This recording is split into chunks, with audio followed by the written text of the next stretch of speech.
and welcome back as we work our way through the Ramayana. So in the last chapter, in the last video, we got the pivotal plot point to the Ramayana started. The idea has been fed to send Rama into the wilderness, where he will stay. I remember when I read the first book, I was like, where is this going? I don't get it, But that was his character building. A very long, few hundred-page character building. But here we are. We're now in it.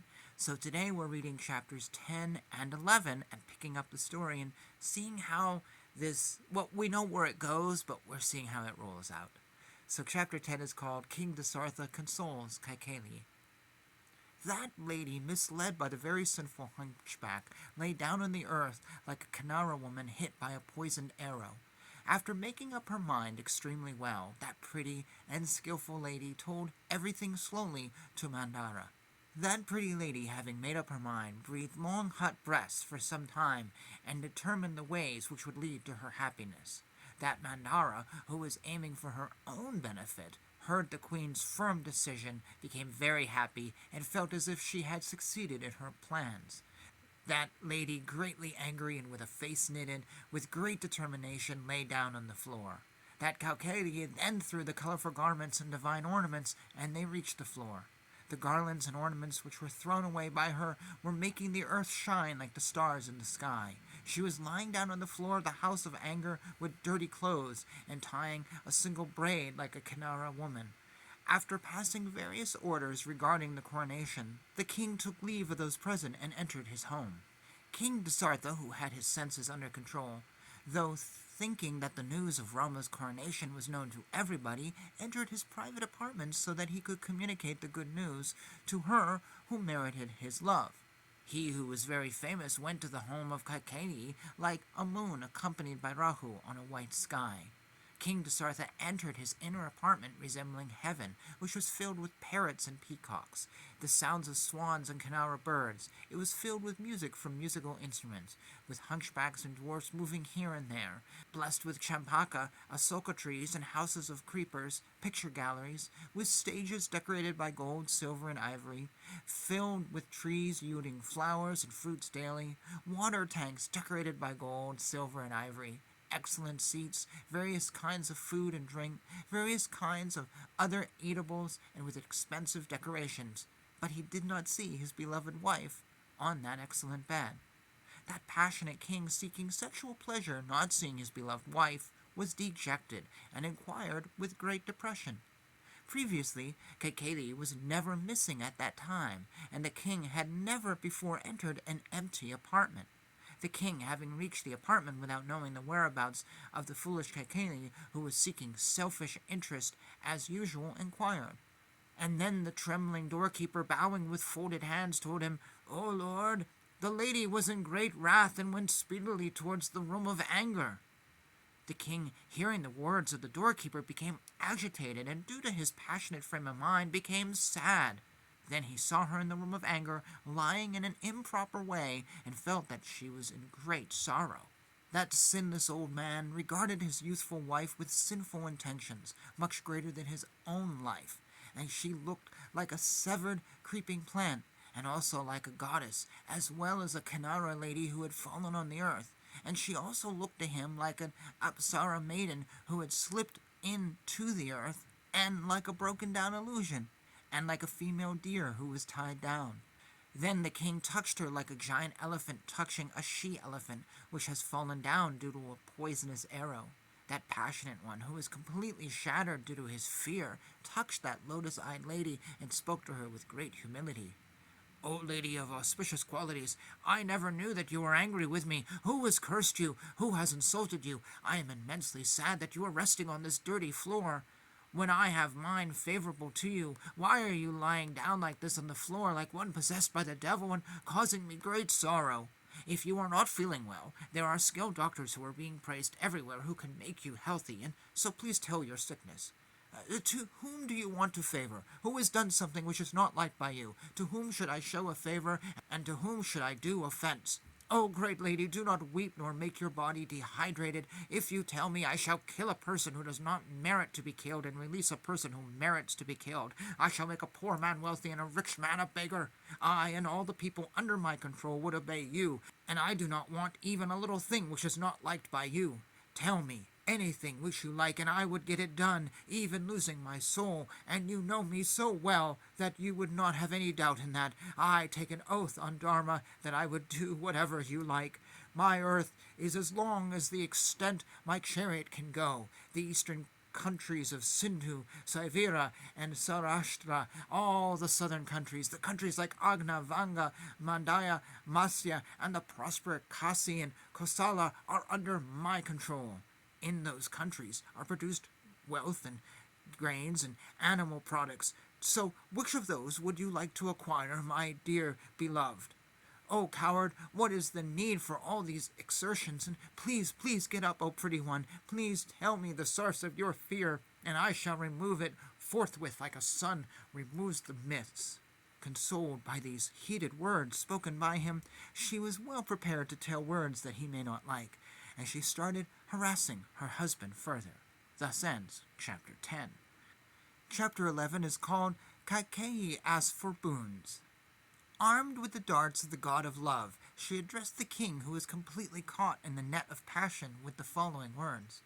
O godlike king, I have not been offended by anyone, nor was I insulted by anyone, but I want to communicate an opinion of mine to you. If you want to fulfill my desires, then give me a promise that you will fulfill whatever I ask for. Then I will tell you what I want.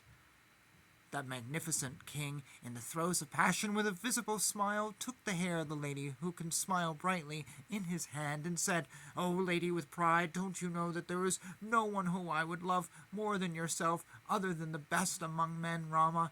I took an oath on the invincible Rama, who is broad-minded and who is best among all those who live, so please tell me what your mind desires.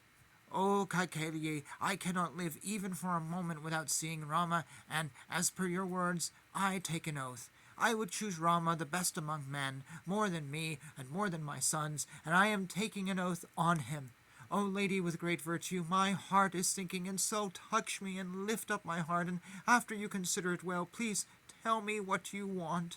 You know your strength on my mind, and there is no need for any doubt about it. I swear on my merits that I will do whatever you want. The lady, who was intent on fulfilling her wish, expressed her wish using very harsh words and without giving any alternative solution. Becoming very happy by his words, she spoke about her wish, which is highly dreadful, and which had become in her mind like the god of death.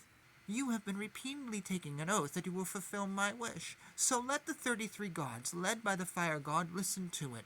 Let the moon, the sun, the sky, the planets, night as well as day, then the 10 directions, the entire world with all the Gandharvas, Rakshasas, the ghosts who move around at night, the home gods and all the homes, and all the other beings, know the words of your promise. Let all the gods hear that the truthful, greatly illustrious votary of Dharma and the well-composed Dasaratha is granting me his word. That lady, after flattering the great archer Dasaratha like this, spoke like this to the passion-filled giver of boons. O king, remember the battle between Devas and Asuras which took place a long time ago, and there the enemy destroyed your everything except for your life? O godlike person, you conferred on me 2 boons when I rescued you, as I made great efforts with alertness to save you. O Lord, wedded to the truth, now I am seeking those boons which were left with you to be demanded when I want them. Thus, bound by Dharma, if you do not give me those boons, insulted by you, I would give up my life immediately. Thus, with that, Kaikeyi brought the king into her power by the arrow of her words, and the king entered into the trap laid by her like a deer walking into a trap. Afterwards she spoke to the king, who was caught in passion, and who was also the giver of boons. O God, now I will ask for those boons which you had given me earlier, and O king, I will ask for them now, so please hear me. Arrangements have been already made for the coronation of Rama, and with these materials you now conduct the coronation of Bharata. You have also given me a second boon. pleased with me in the war between the Devas and Asuras, and time has come to ask for that one also. Rama, like a saint, should live for 14 years in the Dandaka forest, clad in the bark of wood or the skin of deer, and wearing matted hair. Let Bharata enjoy the position of Yuvaraja without any thorns to trouble him. And this is my desire, and so please grant it. I want to see Rama departing to the forest today itself. O King of Kings, become the protector of truth and protect your clan, character, and birth. Those whose wealth is penance are saying that only telling of truth will ensure you great wealth in the other world. Thus ends chapter 11. And thus we have a lesson on why to not always let love rule your head. Or let your heart rule your head, as the phrase goes. And it's really interesting.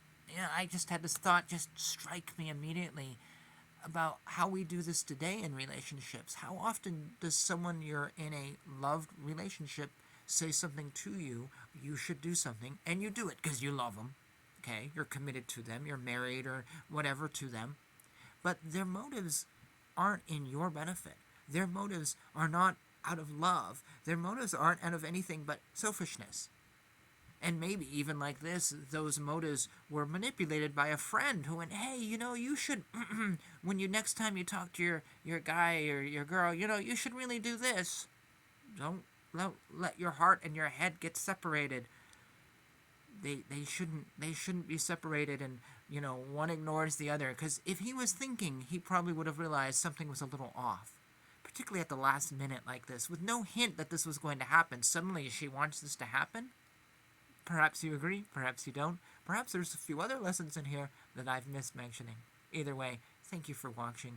And until next time, when we hit chapter 12 and see where the story goes, I'm particularly interested in seeing how Rama responds. I want to see his response to this. As he goes, well, of course I'll do it. We know that, but he's going to put up an argument. Maybe. I don't know. We'll find out. Please no spoilers. Until next video. Jai Shri Krishna, Jai Shri Swaminarayan. Hare Krishna, Krishna Krishna, Hare Hare, Hare Rama, Rama Rama, Hare Hare.